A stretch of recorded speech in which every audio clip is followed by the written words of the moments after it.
These bodhisattva names contain immeasurable and boundless meanings. The 16 bodhisattvas are all role models for us in the world. Where do we learn Buddhism? We must learn from them, towards them to study. What should I do if I don't understand the meaning of their names? If you don't understand, what is said in the scriptures is the same, and what is said in the following scriptures is the meaning. The name is the general outline of the whole scriptures. After reading the scriptures well, one can grasp the outline by looking at the name of the bodhisattva, and know how to live, how to work, how to deal with people, and avoid all mistakes in daily life, accomplishing immeasurable and boundless merits and virtues, is to truly dignify oneself and dignify one's living environment, like Vairocana Tathagata in the Avatamsaka Sutra, and the Western paradise of ultimate bliss mentioned in the Amitabha Sutra. They are all their own retributions. If you know how to cultivate karma, you will have what kind of that retribution. Causality and retribution doesn't miss a thing. We have our thoughts and words, and we have to be responsible to the society. When I got this idea, the whole society should learn from me. Will this society be stable? Is it a positive influence, or a negative influence? We have to understand. The teaching of the ancient saints and sages is a wise words. The teachings of Buddhism are different from the teachings of the world. For example, the world's dharma is, the revenge of killing one's father is not shared with the heavens. That is the dharma of the world, this must be avenged. You don't take revenge on people in society who will say you are unfilial. The sages in the world teach that it is right for you to take revenge, and this matter should be done according to the law of the world. If this person is an official and he is in office, you cannot take revenge. Why not take revenge? Because he is now in a public office and serves the public. If you want revenge, no one in society will serve you, so you cannot avenge your revenge. When do you avenge? When he steps down one day, you will report to him at that time. Why? He no longer serves the public. Let's talk about private matters. Thereby it can be seen that each thought for the sake of society, each thought for the benefit of the public. This is taught by the saints in the world. How is Buddhism taught? Buddhist teachings dictate that there should be no revenge. Why? Revenge. You take revenge on him in this life, and he will take revenge on you in the next life. And this enmity grows deeper and deeper. So Buddhism does not allow us to retaliate. The Buddha also performed for us.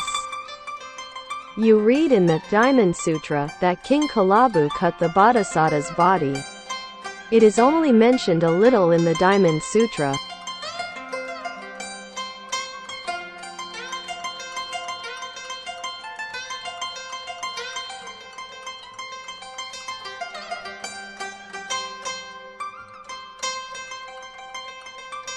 On the Vajrayana Sutra is just a brief mention, and it is recorded in detail in the Great Nirvana Sutra, some of the cause and effect here. The immortal of patience, the ascetic, means that Buddha Shakyamuni did not become a Buddha. But when he became a bodhisattva, he practiced the perfection of tolerance. King Kalabu, Sanskrit is Kalabaraja, translated into Chinese means brutal king, a tyrant, a senseless and stupid king, and unreasonable. When he met such an ascetic on the mountain, the king executed Ling Kai immediately. Ling Kai used a small knife to cut off the flesh piece by piece from his body, and executed him like this. Does the immortal of patience have any thoughts of revenge? No, there is no trace of resentment. That's what Buddha taught us. Not the slightest bit of resentment, not a single thought of revenge. With a thought of revenge, we are mortals, we must fall. If you don't listen to the Buddha's words, you don't understand the teachings. Without revenge, enemies should be resolved rather than knotted. He took revenge on us, we understand. Everything is thinking of repaying the debt. Our knot is here. We will meet again in the next life, we will be happy, and the knot will be untied.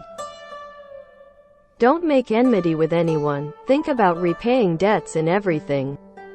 You see how pure and comfortable our mind is. And we will always maintain purity, equality and enlightenment.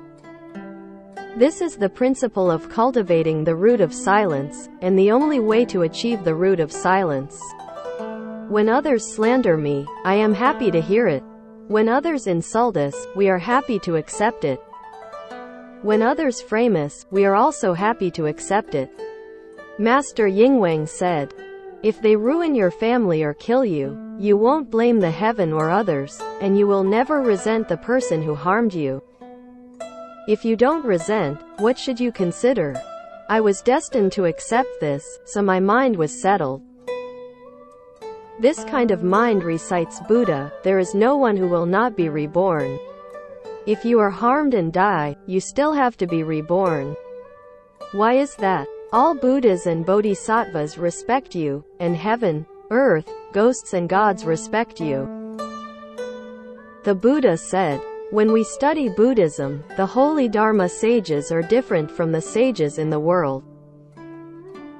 Worldly sages do not leave attachments, and holy world sages, out of the world, no longer have attachments. Worldly sages do not leave attachments, and holy world sages, out of the world, no longer have attachments. The serene root shows a high of concentration.